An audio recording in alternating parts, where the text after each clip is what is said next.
Walang tools na kailangan kung magpapalit ng air filters. Tara, pakita ko. Sa mga Montero Sport Gen 3 owners, ganito lang magpalit ng air at cabin filter. Una, engine air filter. Dito siya mahanap sa left side ng engine bay. May dalawang parang clip na i-unlock. Forward ng konti, then angat. May dalawang parang slots kasi sa ilalim na kailangang iwasan para may angat ng maigi itong cover. Ayun, pwede na ma-access yung old air filter. As per the service manual, first replacement ng engine air filter ay at 20,000 kilometers. Tapos succeeding replacements naman every after 15,000 kilometers o 12 months. Importante itong filter na to dahil it prevents dirt, dust at kung ano-ano pang debris na pwedeng makapasok sa combustion chamber ng makina. Pag sobrang dumi naman at hindi napalitan, dahil clogged, marirestrict ang airflow na pwedeng makapekto sa engine performance. Balik na lang natin yung mga lock. Ayan, goods na.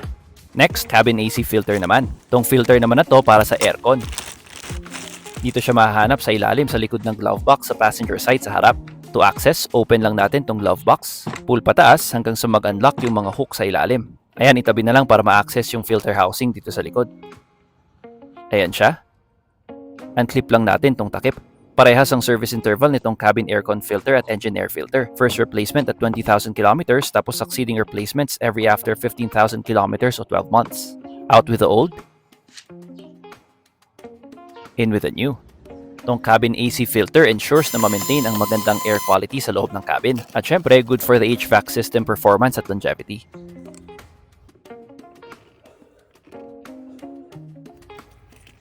After may balik ang takip, balik lang natin yung glove box. Ayan, all goods na. I got this genuine Mitsubishi parts pala from a reputable shop dito sa Baguio. Yan o, genuine Mitsubishi, Thailand made. That's it. Remember, God loves you and has a wonderful plan for you. Kung nakatulong ang video na to, leave a like and subscribe for more.